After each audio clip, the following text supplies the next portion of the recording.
Although it is just a by-poll which is not going to have any bearing in terms of numbers in the state assembly, the Tharali by-election in Uttarakhand has assumed the stature of a referendum of sorts for the Trivendra Singh Rawat-led Bharatiya Janata Party (BJP)-led government in the hill state.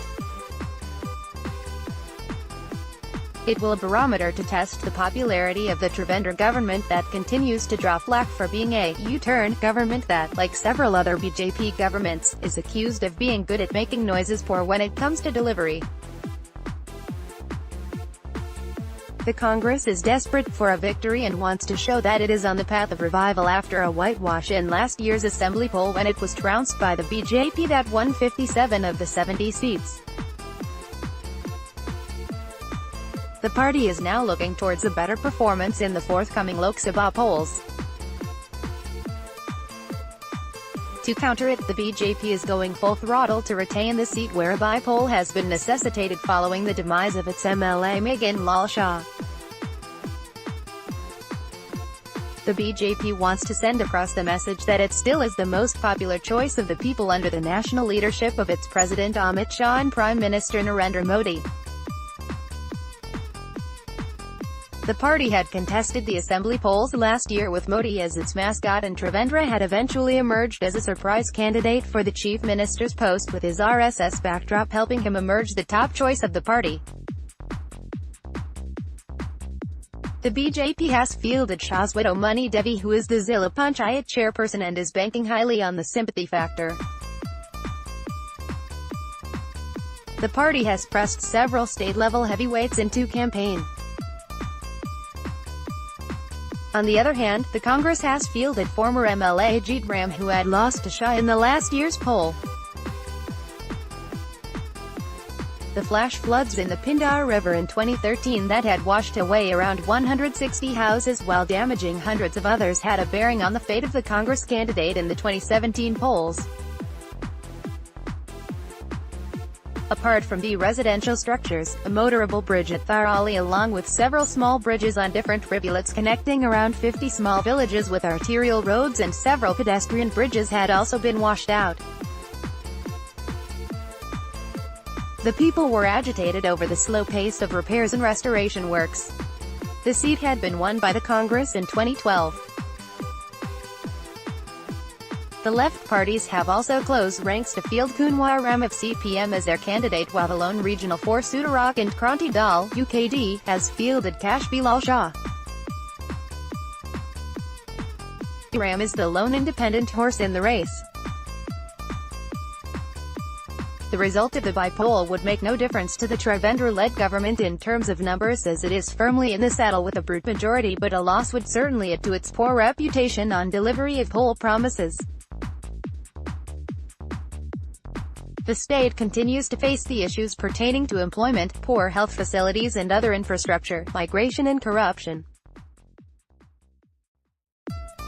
Uttarakhand is a classic example of the youngest small states being failed by their politicians and bureaucrats. Trivendra government has earned the nomenclature of a U-turn Sarkar for itself, as the government has failed to deliver on what it had promised with aplomb.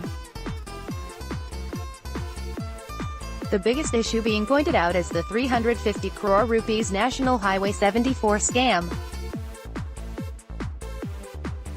It was Trivendra himself who had sought a CBI probe into the matter and has now reverted to the matter being investigated by a special investigation team (SIT) for the state after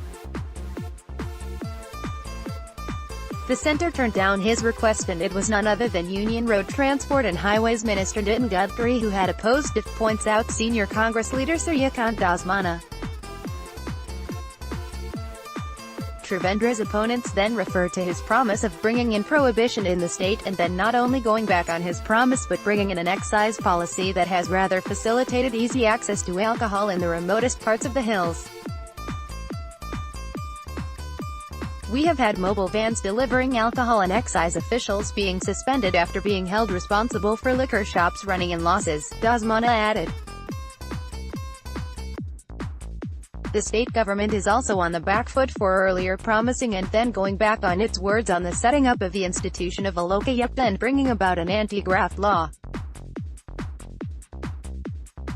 Another prominent example being given in support of terming the government as a U-turn Sarkar is the manner in which the government first allowed the private medical colleges to increase their fees and then retracting when the colleges went into an overdrive by increasing the fees by as much as 7 times the prevailing structure. Locals say that these colleges raised fees from 4 lakh rupees per annum to 28 lakh rupees in certain courses before the government had to eat crow. The BJP has been playing up the state government claims on zero tolerance for corruption while pointing at the more than 20 arrests that have been made in the NH-74 scam. It is also continuing with its promises of early delivery through the double-engine government, with the same party being in power in both the center as well as the state. But there is another dimension as well to Trivendra not being on as firm a footing as he was at the time of his anointment. There has been dissidence brewing with many leaders, particularly those who had migrated ahead of the 2017 assembly polls from the Congress to the BJP, upset at their being ignored and sidelined.